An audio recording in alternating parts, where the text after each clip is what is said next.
তো এসআইৰ ভেৰিফিকেশ্যনৰ বাবে আপোনাক 4খনকৈ ডকুমেন্ট জমা কৰিব লাগিব আৰু কি ডকুমেন্ট জমা কৰিব আৰু আপুনি সেই ডকুমেন্টখিনি আপুনি কাক জমা কৰিব কাৰ ওচৰত দিব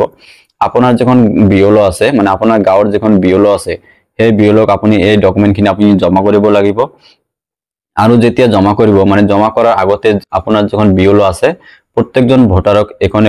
ফৰ্ম দিব আৰু সেই ফৰ্মখিনি ফিলআপ কৰিব লাগিব ফিলআপ কৰি আৰু সেই যখন 4খন ডকুমেন্টস আছে আপুনি সেই 4খন ডকুমেন্ট আপুনি গাঁঠি ফৰ্মখন ফিলআপ কৰি বিএলওৰ ওচৰত জমা কৰিব লাগিব এই জমাখিনি কৰাৰ পিছতহে আপোনাৰ যখন এসআইৰ যখন ভেৰিফিকেশ্যন আছে সেই এসআইৰ ভেৰিফিকেশ্যন আপোনাৰ কমপ্লিট হৈ যাব আৰু ইয়াতে আপুনি ভেৰিফিকেশ্যন কৰাৰ সময়ত যখন আপুনি 4টা আপুনি ডকুমেন্ট জমা কৰিব সেই 4খন ডকুমেন্ট আপুনি কি 4খন ডকুমেন্ট আপুনি জমা কৰিব ইয়াতে আপোনাক 1 নম্বৰত জমা কৰিব লাগিব নিজৰ পৰিচয় পত্ৰ মানে আপোনাৰ যখন পৰিচয় আছে তাৰ এটা পৰিচয় পত্ৰ আপুনি জমা কৰিব লাগিব মানে আপুনি আধাৰ কাৰ্ড পান কাৰ্ড বা মেট্ৰিকৰ এডমিট কাৰ্ড আপুনি দিব পাৰে আৰু 2 নম্বৰত আপোনাৰ জন্মৰ প্ৰমাণ পত্ৰ দিব লাগিব মানে আপোনাৰ যখন বাৰ্থ সাৰ্টিফিকেট আছে সেই বাৰ্থ সাৰ্টিফিকেটখন আপোনাক দিব লাগিব আৰু 3 নম্বৰত আপোনাক দিব লাগিব পিতৃ মাতৃৰ লগত সম্বন্ধ থকা আপোনাৰ যিকোনো এটা নথি পত্ৰ দিব লাগিব মানে আপোনাৰ দেউতাকৰ নাম বা মাতৃৰ নাম আপুনি এনেকুৱা এখন ডকুমেন্ট দিব লাগিব যত নেকি আপোনাৰ পিতৃ মাতৃৰ নাম থাকিব লাগিব তেনেকুৱা এখন আপোনাক সাৰ্টিফিকেট আপোনাক জমা কৰিব লাগিব মানে আপোনাৰ আধাৰ কাৰ্ড বা মেট্ৰিকৰ এডমিট কাৰ্ড বা পান কাৰ্ড এনেকুৱা যিকোনো এখন আপুনি জমা কৰিব লাগিব আৰু 4 নম্বৰত আপোনাক জমা কৰিব লাগিব নিজৰ নাম থকা বা আপোনাৰ পিতৃ মাতৃৰ নাম থকা 2005 চনৰ ভোটাৰ তালিকা আপোনাক জমা কৰিব লাগিব এই 4খন ডকুমেন্ট আপোনাক একেলগে গাঁঠি আৰু যিখন বিএলও ফৰ্ম দিব সেইখন ফিলআপ কৰি আপোনাক বিএলওৰ ওচৰত জমা কৰিব লাগিব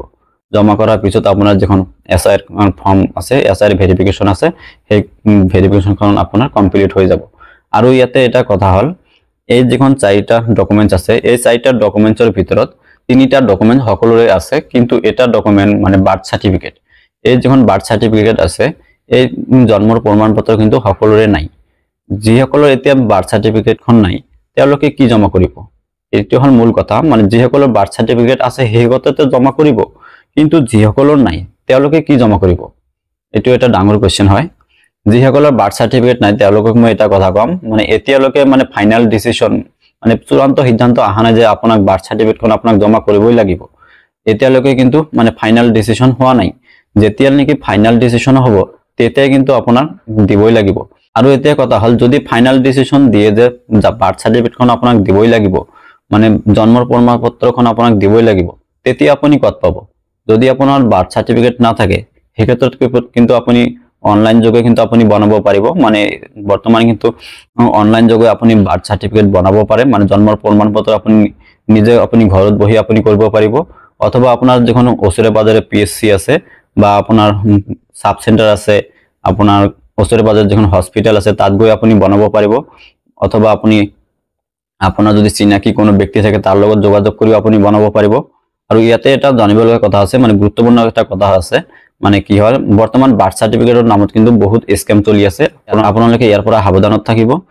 আপোনালোকে যেতিয়া মানে বাৰ্থ সাৰ্টিফিকেটখন বনাব যদি নিজে বনাব পাৰে হেতু ভাল কথা নিজে বনাই লব আৰু যদি নিজে বনাব নোৱাৰে তেনে ক্ষেত্ৰত আপুনি ওচৰে পাজৰে যখন সিএসসি সেন্টাৰ আছে তাত গৈ আপোনালোকে যোগাযোগ কৰিব অথবা আপোনাৰ ওচৰে পাজৰে যখন সাব সেন্টাৰ আছে হস্পিটাল আছে তাত গৈ যোগাযোগ কৰিব আৰু নহলে আপুনি যদি দালালৰ হয় যদি বাৰ্থ সাৰ্টিফিকেটখন বনায় তেতিয়া কিন্তু আপোনাৰ যখন বাৰ্থ সাৰ্টিফিকেটখন বনাই দিব হেতু কিন্তু ফেক হ'ব পাৰে মানে অৰিজিনাল নহব পাৰে আৰু যদিও আপোনালোকে তেওঁলোকৰ পৰা বনায় মানে দালালৰ হয় যদি বনায় হেতু আপোনালোকে ভালকে চালি জাৰি দেখি লব মানে চাই লব যেতিয়া মানে আপোনাক সাৰ্টিফিকেটখন দিব তেতিয়া আপোনালোকে অনলাইন সাৰ্চ কৰি দেখিব মানে তাত হেতু আপোনালোকৰ অৰিজিনাল হয় নে নহয় হেতু আপোনালোকে ভালকে চাই লব তো এনেকৈ 4টা ডকুমেন্ট ভেৰিফিকেশ্যন কৰি আপোনাৰ যখন এসআইৰ যখন ভেৰিফিকেশ্যন আছে হেখন আপুনি কমপ্লিট কৰিব পাৰিব